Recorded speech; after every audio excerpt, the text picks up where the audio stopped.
Diusir tanpa belas kasihan karena dianggap miskin dan tidak berguna, seorang anak yatim bernama Raka nyaris kehilangan segalanya. Tak ada rumah, tak ada keluarga, dan tak ada harapan.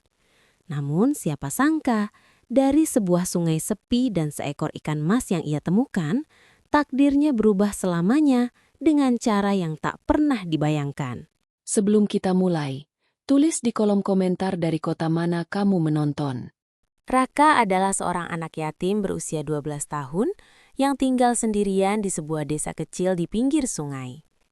Sejak kedua orang tuanya meninggal karena sakit dalam waktu yang tidak terlalu lama, hidupnya berubah drastis. Ia tidak lagi memiliki tempat bersandar atau seseorang yang menyuruhnya belajar dan makan tepat waktu. Rumah yang ia tempati hanyalah gubuk tua dari papan lapuk dan atap seng berkarat yang berbunyi keras setiap kali angin bertiup.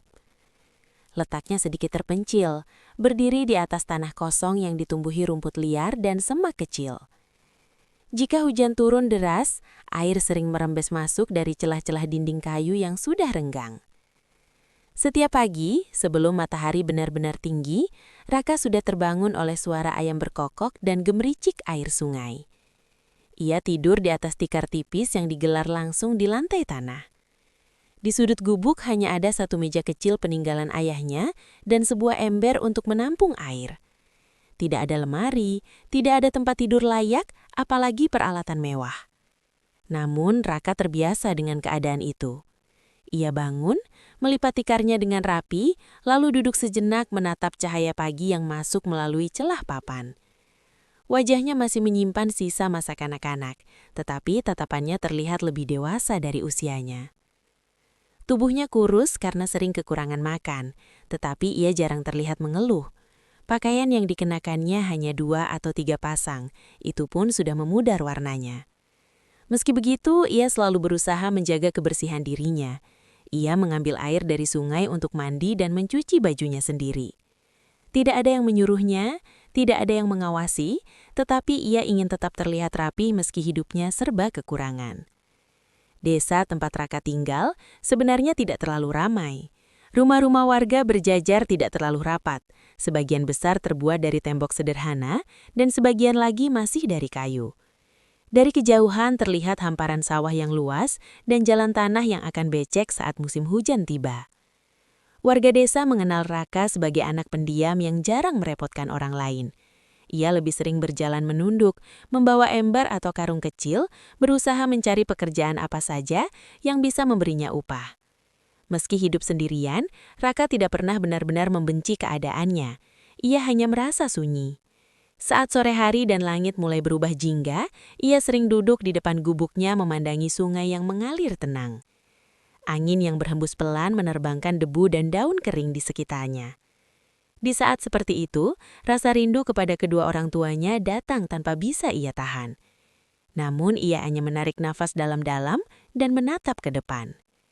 Di balik kesederhanaan dan kesunyiannya, tersimpan keteguhan hati seorang anak kecil yang sedang belajar bertahan di dunia yang tidak selalu ramah padanya. Setelah membereskan gubuknya setiap pagi, Raka tidak pernah duduk berlama-lama. Ia tahu, jika ingin makan hari itu, ia harus bergerak lebih dulu. Dengan membawa ember atau sapu lidi tua, ia berjalan menyusuri jalan tanah menuju rumah-rumah warga. Udara pagi masih sejuk, tetapi langkahnya sudah terasa berat karena perutnya sering kosong sejak malam sebelumnya. Ia tidak memilih-milih pekerjaan, membersihkan halaman, mengangkat kayu bakar, membantu menimba air dari sumur, atau sekadar membuang sampah. Semua ia lakukan tanpa banyak bicara. Sebagian warga memberinya upah berupa nasi sisa semalam atau lauk sederhana yang dibungkus daun.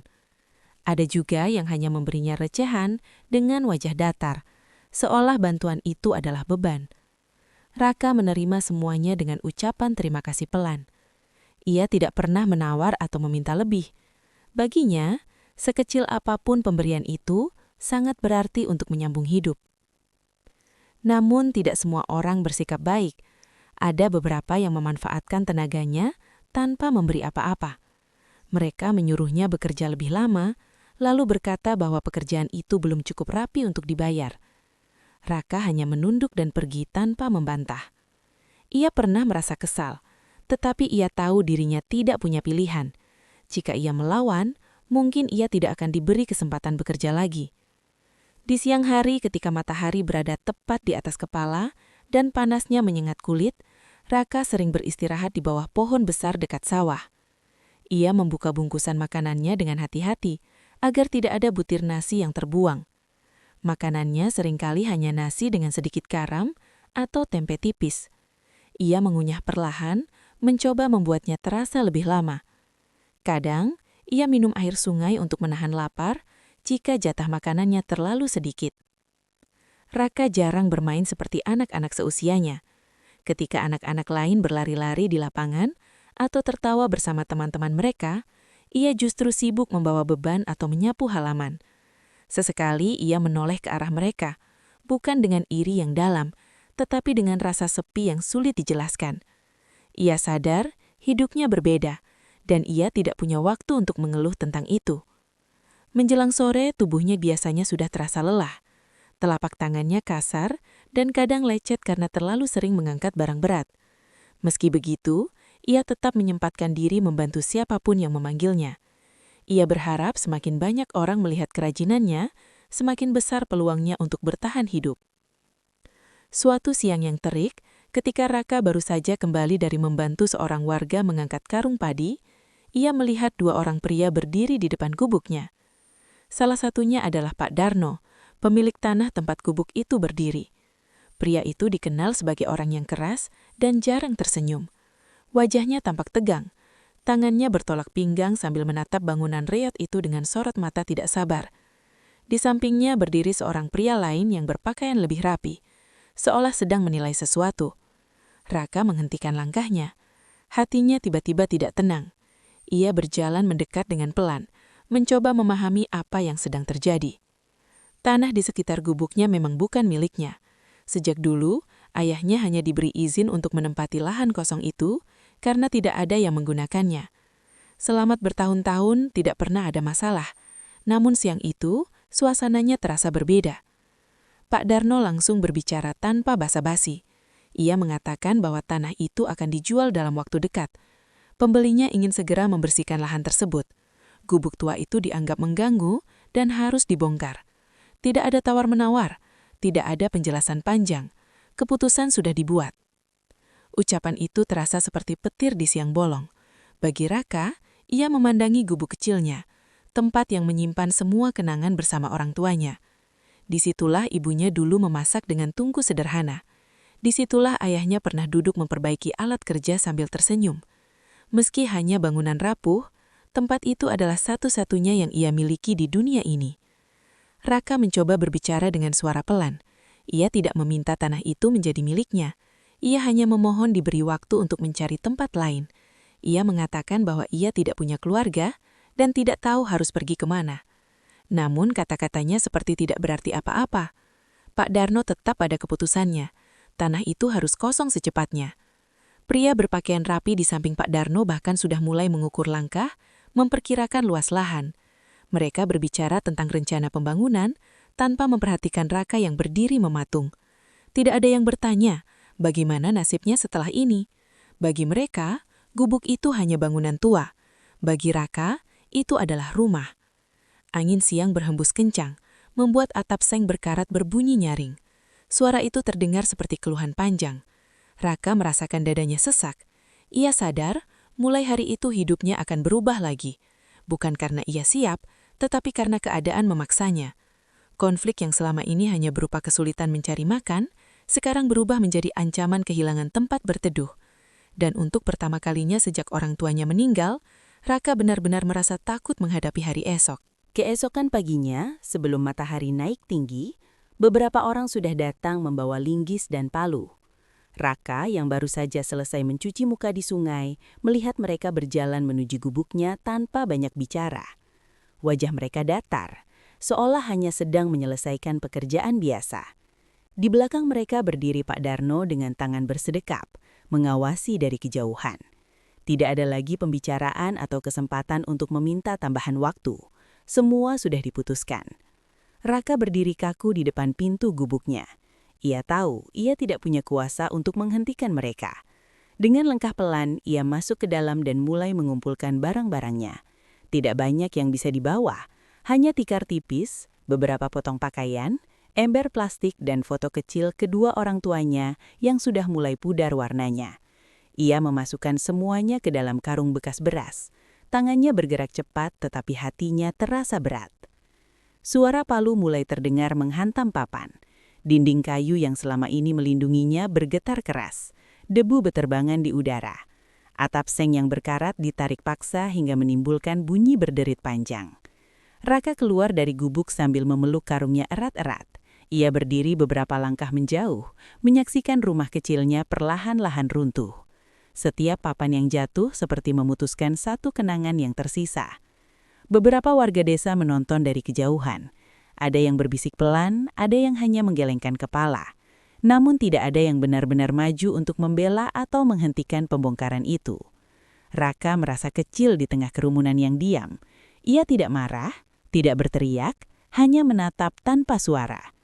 Tak butuh waktu lama, gubuk itu sudah berubah menjadi tumpukan kayu dan seng yang tergeletak tak beraturan.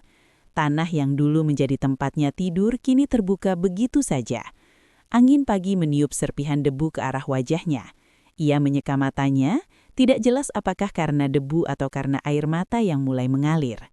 Kemudian, Pak Darno berjalan mendekat dan mengatakan bahwa Raka harus segera pergi dari lahan itu. Tidak ada lagi yang bisa ia lakukan di sana. Dengan karung di pundak dan langkah yang terasa berat, Raka mulai berjalan meninggalkan tempat itu. Ia tidak menoleh lagi ke belakang, meski hatinya ingin sekali melihat untuk terakhir kalinya. Jalan tanah yang biasa ia lewati kini terasa berbeda. Setiap langkah menjauhkan dirinya dari satu-satunya tempat yang pernah ia sebut rumah. Matahari mulai naik, mencamkan cahaya terang yang justru terasa menyilaukan. Di tengah dunia yang terus berjalan seperti biasa, seorang anak kecil berjalan sendirian tanpa tujuan yang jelas. Saat itu, Raka tidak hanya kehilangan tempat tinggal, ia kehilangan rasa aman yang selama ini membuatnya bertahan. Setelah berjalan tanpa arah selama beberapa jam, langkah Raka akhirnya terhenti di tepi sungai yang biasa ia datangi sejak kecil. Sungai itu mengalir tenang, seolah tidak peduli pada perubahan yang baru saja terjadi dalam hidupnya. Raka meletakkan karungnya di atas tanah berumput dan duduk perlahan di sebuah batu besar yang menjorok ke air. Nafasnya terasa berat, bukan karena lelah berjalan, tetapi karena beban di dalam dadanya yang sulit ia jelaskan. Langit sore mulai berubah warna menjadi jingga pucat. Cahaya matahari yang hampir tenggelam memantul di permukaan air, menciptakan kilau lembut yang biasanya terlihat indah. Namun kali ini, Raka tidak melihat keindahan itu. Pandangannya kosong, menatap aliran sungai yang terus bergerak tanpa henti. Ia merasa hidupnya seperti air itu, berjalan terus tanpa tahu akan berakhir di mana. Untuk pertama kalinya, ia benar-benar merasakan kehilangan yang dalam. Saat orang tuanya meninggal, ia masih punya rumah kecil untuk pulang. Tempat itu menjadi pengingat bahwa ia pernah memiliki keluarga. Kini, bahkan tempat untuk berteduh pun sudah tidak ada. Ia tidak tahu malam ini harus tidur di mana. Ia juga tidak tahu bagaimana esok hari akan ia lalui tanpa tempat menyimpan barang-barangnya. Angin sore berhembus pelan, membuat dedaunan di sekitar sungai berdesir pelan. Suara itu terdengar seperti bisikan panjang yang mengisi kesunyian. Raka menunduk, memeluk lututnya sendiri. Perutnya kembali terasa kosong, tetapi kali ini rasa lapar tidak lebih kuat dari rasa takut. Ia membayangkan malam yang gelap tanpa atap di atas kepalanya. Ia membayangkan hujan turun dan dirinya basah kuyup tanpa perlindungan. Pikiran-pikiran itu membuat hatinya semakin sesak. Air mata akhirnya jatuh tanpa bisa ia tahan. Ia tidak menangis keras, hanya terisak pelan agar tidak ada yang mendengar. Bahunya bergetar, dan ia berusaha menutup wajahnya dengan kedua tangan. Selama ini ia selalu berusaha kuat, menahan semua rasa kecewa dan lelah. Namun sore itu, ia merasa tidak sanggup lagi berpura-pura tegar. Di sekelilingnya desa tetap berjalan seperti biasa. Dari kejauhan terdengar suara orang memanggil ternak dan anak-anak yang tertawa. Semua orang pulang ke rumah masing-masing, sementara ia tidak lagi memiliki tempat untuk kembali. Rasa sepi yang dulu hanya sesekali ia rasakan kini berubah menjadi kenyataan yang menakutkan. Namun begitu, Di balik kesedihan yang menyesakkan, ada bagian kecil dalam hatinya yang masih ingin bertahan. Ia belum tahu caranya, belum tahu harus kemana, tetapi ia tidak ingin menyerah begitu saja. Ia menarik nafas dalam-dalam, mencoba menenangkan dirinya. Di tepi sungai yang sunyi itu, seorang anak kecil sedang berjuang melawan putus asa, berusaha menemukan sisa harapan di tengah hidup yang terasa semakin gelap. Sore semakin larut, dan warna jingga di langit perlahan berubah menjadi keabu-abuan. Raka masih duduk di tepi sungai, mencoba menenangkan pikirannya yang kusut. Tangannya menggenggam rumput liar di sampingnya tanpa sadar, lalu melepaskannya kembali. Ia menatap air yang terus mengalir, berharap pikirannya bisa setenang permukaan sungai itu. Namun di dalam hatinya, gelombang kegelisahan masih bergerak tanpa henti. Saat itulah sesuatu yang tidak biasa menarik perhatiannya. Di antara riak air yang memantulkan sisa cahaya senja, terlihat kilauan kecil bergerak cepat. Awalnya Raka mengira itu hanya pantulan cahaya matahari terakhir. Ia mengusap matanya dan menatap lebih fokus. Kilauan itu muncul lagi, kali ini lebih jelas dan lebih dekat ke tepian sungai. Raka perlahan berdiri. Rasa penasaran mulai mengalahkan kesedihannya. Ia melangkah mendekat ke bibir sungai dengan hati-hati agar tidak terpeleset. Air sungai terasa dingin ketika menyentuh ujung kakinya. Ia menyipitkan mata, mencoba memastikan apa yang sebenarnya ia lihat. Kilauan itu bergerak lincah, berputar di antara arus kecil, lalu menghilang sesaat sebelum muncul kembali. Detik itu juga rasa asing yang hangat muncul di dalam dadanya. Untuk pertama kalinya sejak gubuknya dihancurkan, ia merasa perhatiannya teralihkan dari rasa sedih. Ia berjongkok, mencondongkan tubuhnya lebih dekat ke air. Tangan kanannya perlahan menyentuh permukaan air yang beriak pelan. Air yang mengalir membawa sensasi dingin yang menyegarkan, seolah menyadarkannya bahwa ia masih hidup dan masih bisa bergerak. Kilauan itu kini terlihat jelas, bukan sekadar pantulan cahaya senja, melainkan sesuatu yang benar-benar ada di dalam air. Raka menahan nafas. Ia belum tahu apa itu, tetapi gerakannya berbeda dari ikan-ikan biasa yang sering ia lihat. Warnanya tampak lebih terang, seolah memancarkan cahaya sendiri di tengah air yang mulai gelap. Hatinya mulai berdebar pelan. Ia tidak tahu mengapa, tetapi ada perasaan bahwa momen ini penting, bukan hanya karena ia menemukan sesuatu yang aneh, melainkan karena untuk pertama kalinya sejak sore tadi, ia merasakan sedikit harapan. Harapan yang belum berbentuk jelas, tetapi cukup untuk membuatnya berdiri lebih tegak. Angin malam mulai bertiup lebih dingin, dan suara serangga terdengar dari semak-semak di sekitar sungai. Dunia di sekelilingnya perlahan berubah menuju malam, tetapi perhatian Raka sepenuhnya tertuju pada kilauan di dalam air. Ia menggeser kakinya sedikit lebih dalam ke sungai, siap untuk melihat lebih dekat apa yang sedang bergerak di hadapannya. Di tengah rasa kehilangan dan ketidakpastian, kilauan kecil itu seperti isyarat bahwa hidupnya belum sepenuhnya gelap. Raka belum tahu bahwa apa yang akan ia temukan sebentar lagi akan menjadi awal dari perubahan besar dalam hidupnya. Namun pada saat itu, yang ia rasakan hanyalah satu hal sederhana, secercah harapan yang muncul di antara arus sungai yang sunyi. Kilauan itu semakin mendekat ke tepian sungai, bergerak lincah mengikuti arus kecil yang berputar di sekitar batu. Raka menahan nafas, berusaha tidak membuat gerakan tiba-tiba. Ketika air sedikit lebih tenang, ia akhirnya bisa melihat dengan jelas apa yang sejak tadi menarik perhatiannya. Seekor ikan mas dengan warna emas yang sangat terang berenang tepat di depannya. Sisiknya berkilau bukan hanya karena pantulan cahaya senja, tetapi seperti memiliki cahaya sendiri yang lembut dan hangat. Ikan itu tidak terlalu besar, tetapi tampak berbeda dari ikan mas biasa yang pernah Raka lihat. Warnanya lebih pekat, seperti emas murni yang baru saja dipoles. Setiap kali tubuhnya bergerak, sisiknya memantulkan cahaya yang membuat permukaan air tampak berkilauan. Matanya bulat dan jernih, tidak liar seperti ikan sungai pada umumnya. Raka terdiam beberapa saat, hampir tidak percaya dengan apa yang dilihatnya. Di desa itu memang ada orang yang memelihara ikan di kolam, tetapi tidak pernah ada yang memiliki warna seindah ini. Sungai tempat ia berdiri biasanya hanya dihuni ikan kecil berwarna kusam. Pemandangan di depannya terasa seperti sesuatu yang tidak biasa, seolah hadir di saat yang sangat tepat. Perlahan, Raka menurunkan tubuhnya lebih dekat ke air.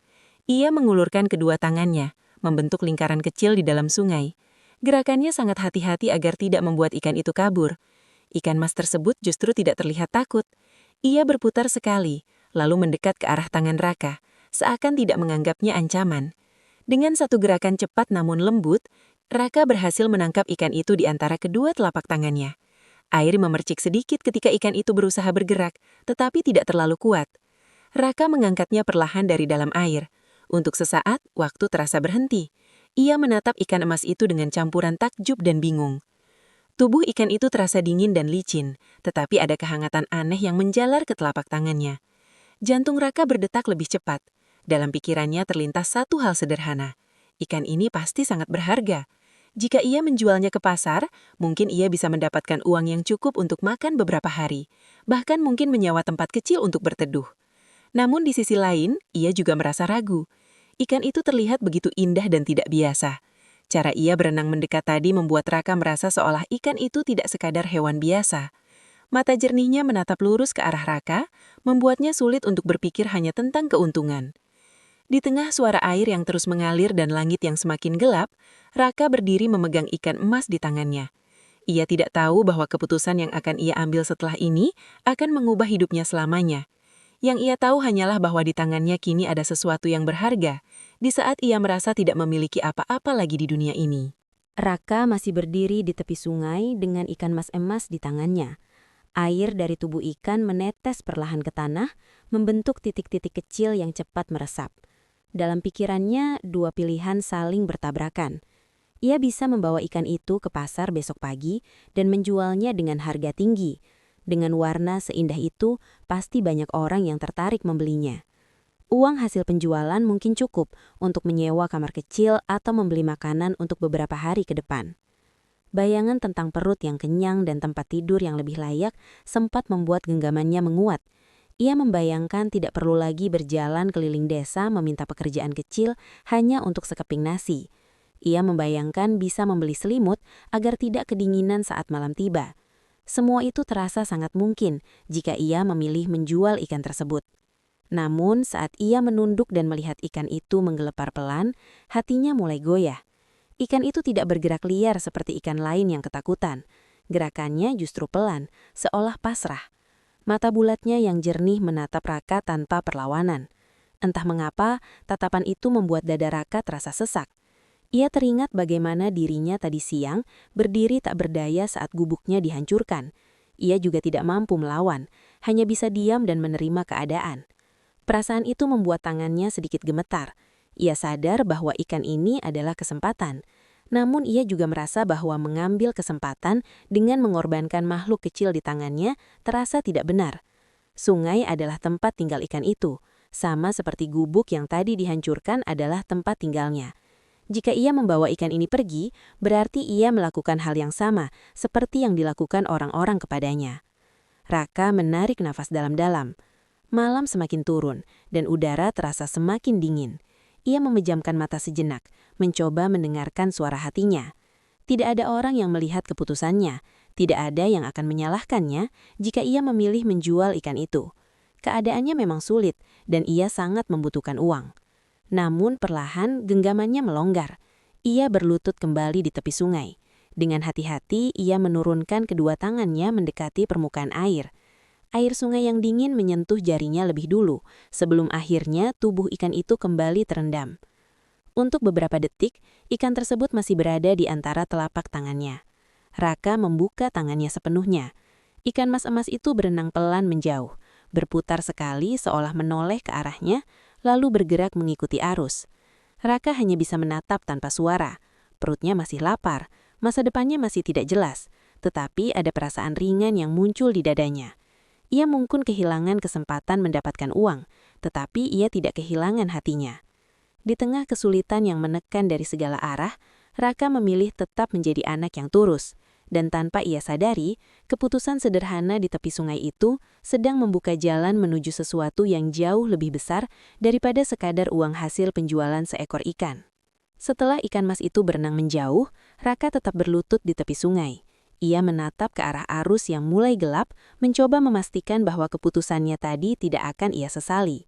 Air sungai kembali terlihat biasa, hanya riak kecil yang bergerak perlahan di bawah cahaya bulan yang mulai muncul. Untuk sesaat, ia berpikir semuanya sudah selesai.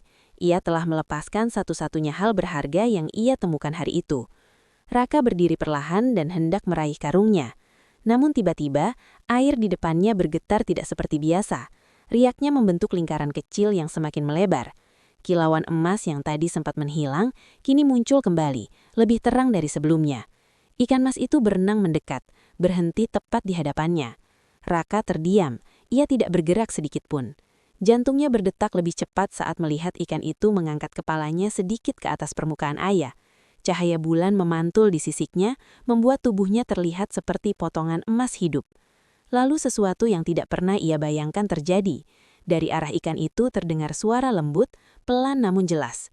Suara itu bukan seperti suara manusia dewasa, melainkan halus dan tenang, seakan berasal dari dalam air itu sendiri.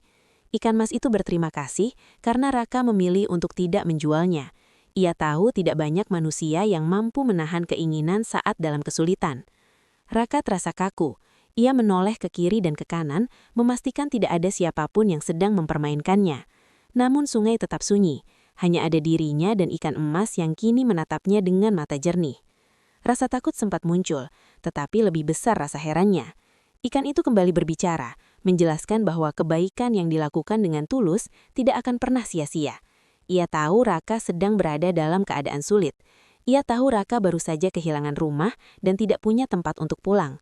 Sebagai balasan atas ketulusan itu, ikan tersebut berjanji akan membantu mengubah nasibnya. Raka tidak langsung menjawab. Ia merasa seperti sedang bermimpi. Namun suara itu terasa nyata, begitu dekat dengan telinganya. Angin malam berhenti sejenak, seolah memberi ruang pada percakapan yang tidak biasa itu. Ikan mas itu kemudian mengatakan bahwa Raka harus percaya dan tetap menjaga hatinya yang baik. Ia tidak meminta syarat rumit atau imbalan apapun. Hanya satu pesan yang disampaikan dengan jelas. Ketulusan akan membuka jalan yang tidak pernah disangka. Setelah itu, ikan mas tersebut perlahan menyelam kembali ke dalam air. Kilauannya memudar sedikit demi sedikit, hingga akhirnya hilang di antara arus sungai.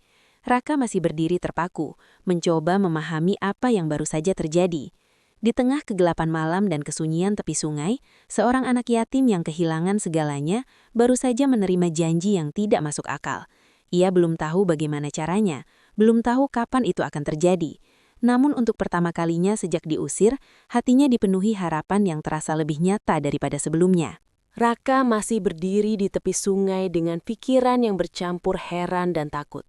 Kata-kata ikan mas itu terus terngiang di kepalanya. Ia mencoba meyakinkan dirinya bahwa semua itu bukan hayalan. Air sungai masih mengalir seperti biasa. Angin malam kembali berhembus pelan dan suara serangga terdengar dari semak-semak. Semua terasa nyata. Jika itu mimpi, rasanya terlalu jelas untuk disebut sekadar bayangan. Perlahan, ia berlutut kembali di tepi sungai. Ia tidak tahu apakah ikan itu masih bisa mendengarnya atau tidak, tetapi ia merasa perlu mengatakan sesuatu. Suaranya pelan dan sederhana. Ia tidak meminta istana besar, tidak meminta pakaian mewah dan tidak meminta kekuasaan. Ia hanya ingin tempat tinggal yang layak untuk berteduh, tempat yang tidak mudah hancur diterpa angin. Ia juga ingin bisa makan dengan cukup setiap hari tanpa harus memohon pekerjaan ke sana kemari. Permintaannya singkat, tidak berlebihan. Ia tidak terbiasa bermimpi tinggi. Selama ini hidupnya hanya diisi dengan usaha untuk bertahan. Maka ketika kesempatan itu datang, keinginannya pun tetap sederhana. Ia hanya ingin hidup yang tenang dan cukup. Setelah mengucapkan harapannya, Raka terdiam. Tidak ada suara balasan. Tidak ada kilauan emas yang muncul kembali. Sungai tetap sunyi. Hanya riak kecil yang memantulkan cahaya bulan. Untuk beberapa saat, ia merasa mungkin semua itu memang hanya perasaannya saja. Namun entah kenapa, hatinya terasa lebih ringan. Seolah beban yang sejak tadi menekan dadanya mulai berkurang sedikit demi sedikit. Raka akhirnya berdiri dan meraih karungnya. Ia tidak memiliki tempat lain untuk dituju, selain lokasi bekas gubuknya. Meski tahu tanah itu bukan lagi miliknya, ia ingin melihatnya sekali lagi. Mungkin ia bisa menemukan sudut kecil untuk berteduh malam ini. Dengan langkah pelan, ia menyusuri jalan tanah yang mulai gelap. Langit malam kini dipenuhi bintang. Cahaya bulan menerangi jalan seadanya. Sepanjang perjalanan, Raka terus memikirkan satu hal. Bagaimana mungkin seekor ikan bisa mengubah hidupnya? Ia mencoba menepis pikiran itu agar tidak terlalu berharap. Ia tidak ingin kembali kecewa. Namun di sudut hatinya, ada keyakinan kecil yang terus menyala. Setibanya di dekat lahan kosong tempat gubuknya dulu berdiri, ia memperlambat langkahnya. Dari kejauhan, ia merasa melihat sesuatu yang berbeda. Ada bayangan yang tidak ia kenali. Raka berhenti sejenak, mengusap matanya untuk memastikan penglihatannya tidak salah. Ia belum tahu apa yang menantinya di sana. Ia hanya tahu bahwa malam ini terasa berbeda dari malam-malam sebelumnya. Dengan nafas yang sedikit tertahan, ia melangkah lebih dekat, siap menghadapi kenyataan apapun yang akan ia temui. Raka melangkah semakin dekat ke lahan tempat gubuknya dulu berdiri. Dari kejauhan, ia bisa melihat bayangan bangunan yang tidak pernah ada sebelumnya. Jantungnya mulai berdetak lebih cepat. Ia berhenti beberapa langkah, memastikan bahwa ia tidak salah melihat. Namun bayangan itu tetap ada, berdiri kokoh di bawah cahaya bulan. Ketika ia benar-benar sampai di depan lahan itu, kakinya terasa lemas. Di tempat yang pagi tadi masih berupa tanah kosong dan tumpukan kayu bekas gubuknya, kini berdiri sebuah rumah kecil yang rapi. Dindingnya terbuat dari kayu yang tersusun kuat dan tidak berlubang. Atapnya terlihat baru, tidak berkarat dan terpasang dengan baik. Pintu kayunya tertutup rapat, seolah menunggu untuk dibuka. Raka menatap rumah itu lama sekali. Ia mengedipkan mata beberapa kali, berharap bangunan itu tidak menghilang seperti bayangan. Tangannya gemetar saat ia melangkah mendekat. Tanah di sekitarnya juga terlihat lebih bersih. Rumput liar yang biasanya tumbuh tinggi kini seperti sudah dirapikan. Semua terasa nyata. Dengan perlahan ia menyentuh dinding rumah itu. Permukaannya terasa kokoh dan halus, tidak seperti papan lapuk di gubuk lamanya. Ia mendorong pintunya sedikit. Pintu itu terbuka tanpa berjerit. Di dalamnya terdapat ruangan kecil yang bersih. Lantainya bukan lagi tanah, melainkan papan yang tersusun rapi. Di sudut ruangan, ada tempat tidur sederhana dengan kasur tipis, serta meja kayu kecil yang terlihat kuat. Ia menahan nafas. Ia berjalan masuk dengan langkah hati-hati, seolah semuanya akan hilang jika ia bergerak terlalu cepat. Cahaya bulan masuk melalui jendela kecil, menerangi ruangan itu dengan lembut. Tidak ada barang mewah, tidak ada hiasan berlebihan, namun semuanya cukup, lebih dari cukup untuk seorang anak yang tadi sore kehilangan segalanya. Air mata kembali menggenang di matanya, tetapi kali ini bukan karena kesedihan. Ia meletakkan karungnya di atas lantai dan duduk perlahan di tepi tempat tidur. Kasur itu terasa empuk dibandingkan tikar tipis yang biasa ia gunakan. Dadanya dipenuhi rasa syukur yang sulit ia ungkapkan dengan kata-kata. Raka teringat pada ikan mas emas di sungai. Janji yang terdengar tidak masuk akal kini terbukti nyata di hadapannya. Ia tidak tahu bagaimana semua ini bisa terjadi. Ia tidak melihat siapapun membangun rumah ini. Namun yang jelas, rumah ini ada, berdiri kokoh di tempat yang sama. Malam itu, untuk pertama kalinya setelah diusir, Raka memiliki tempat untuk kembali. Ia berbaring perlahan, menatap langit-langit kayu yang rapi. Di tengah keheningan malam, hatinya terasa hangat. Dari kehilangan yang menyakitkan, kini ia menemukan awal baru yang tidak pernah ia bayangkan sebelumnya. Keesokan paginya, Raka terbangun dengan perasaan yang berbeda. Untuk pertama kalinya setelah sekian lama, ia tidak terbangun karena dingin atau suara atap bocor saat hujan.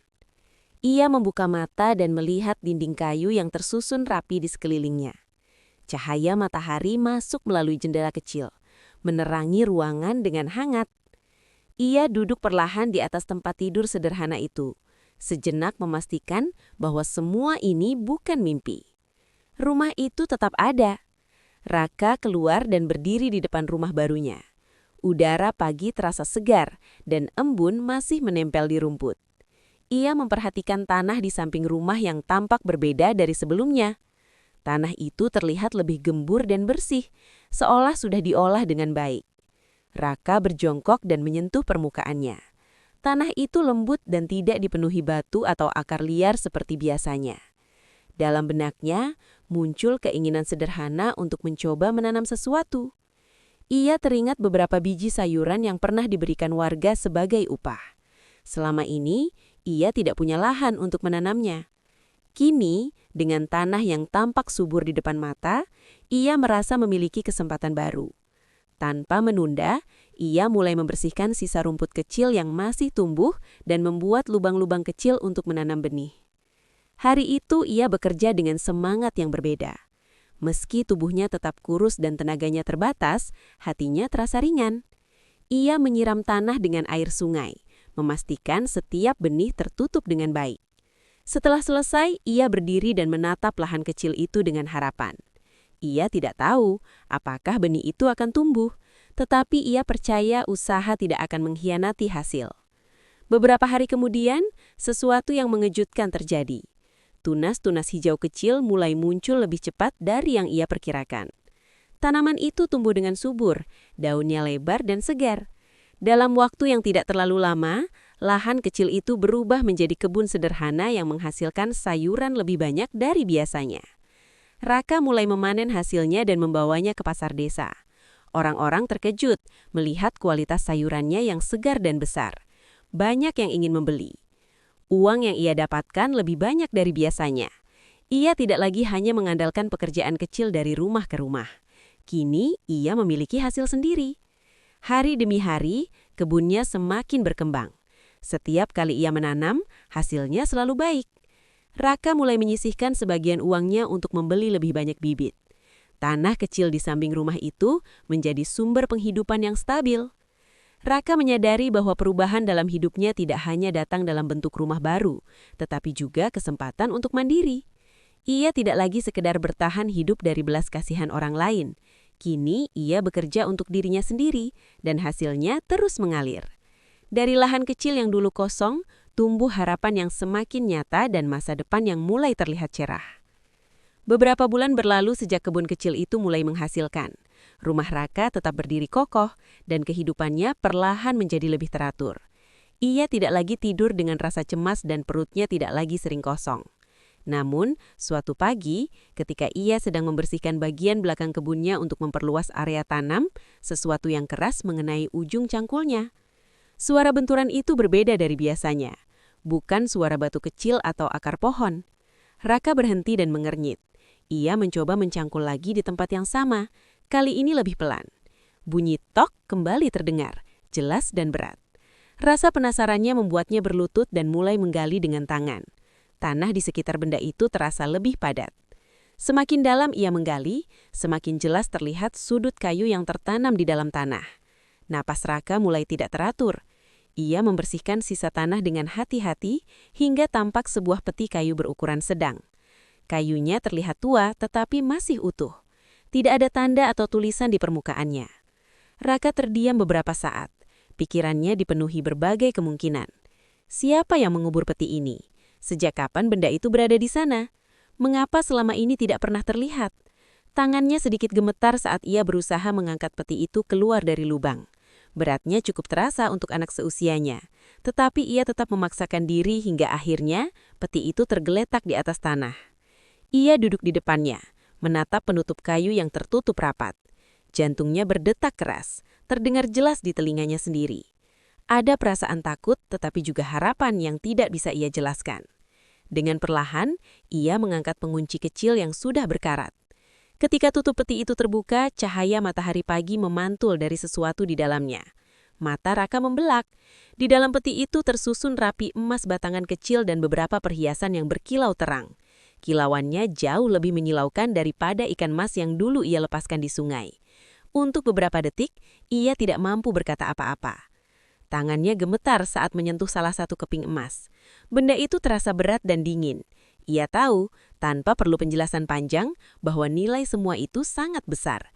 Jauh lebih besar dari hasil kebunnya selama berbulan-bulan. Raka mundur sedikit, masih duduk di tanah. Pikirannya berputar cepat. Bagaimana mungkin harta sebanyak ini terkubur tepat di samping rumahnya? Mengapa ia yang menemukannya? Ia teringat janji ikan mas tentang perubahan nasib. Dadanya terasa sesak, bukan karena takut, tetapi karena takjub. Anak yatim yang beberapa bulan lalu diusir tanpa belas kasihan, kini duduk di hadapan harta yang mampu mengubah hidupnya selamanya. Namun ia belum tahu bahwa kejutan yang lebih besar masih menunggunya setelah penemuan peti itu. Penemuan peti berisi emas itu dengan cepat menyebar ke seluruh desa. Awalnya Raka hanya menceritakan kepada seorang tetangga yang biasa membeli sayur darinya. Tetapi kabar itu berpindah dari satu orang ke orang lain. Tidak butuh waktu lama, hingga banyak warga berdatangan, berdiri di depan rumah kecilnya dengan wajah penuh rasa ingin tahu. Beberapa tidak percaya, beberapa lainnya memandang dengan kagum. Di antara kerumunan itu, muncul sosok yang membuat suasana mendadak berubah. Pak Darno datang dengan langkah tergesa. Wajahnya yang biasanya keras kini terlihat tegang. Matanya tertuju pada peti yang masih berada di dalam rumah Raka. Ia meminta agar peti itu dibuka kembali di hadapannya. Raka menurut tanpa perlawanan. Ia membuka tutup peti perlahan. Kilauan emas kembali memantul di ruangan kecil itu. Pak Darno terdiam lama. Ia lalu meminta warga yang lebih tua untuk mengingat kembali sejarah tanah tersebut. Salah satu tetua desa akhirnya berbicara dengan suara pelan namun jelas. Tanah tempat rumah Raka berdiri ternyata dulunya adalah milik keluarga ayah Raka. Bertahun-tahun lalu, kakek Raka dikenal sebagai orang yang cukup berada. Namun setelah berbagi musibah dan utang, tanah itu berpindah tangan secara tidak jelas. Banyak yang mengira keluarga Raka sudah tidak memiliki hak apapun. Dokumen lama tidak pernah diperiksa kembali, dan cerita itu perlahan dilupakan. Tetua desa itu kemudian menjelaskan bahwa menurut catatan lama yang pernah ia lihat, ada harta keluarga yang sengaja disimpan untuk keturunan berikutnya jika keadaan memburuk. Tidak ada yang tahu di mana tepatnya harta itu dikubur. Selama ini orang menganggap itu hanya cerita. Namun penemuan peti emas di lahan tersebut membuat semuanya menjadi masuk akal.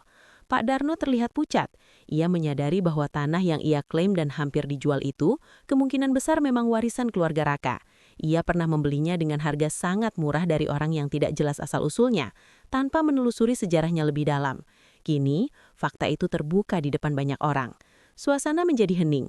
Semua mata tertuju pada Raka, anak yatim yang dulu dianggap tidak punya apa-apa. Kini terbukti bahwa ia adalah pewaris sah tanah dan harta yang terkubur di dalamnya.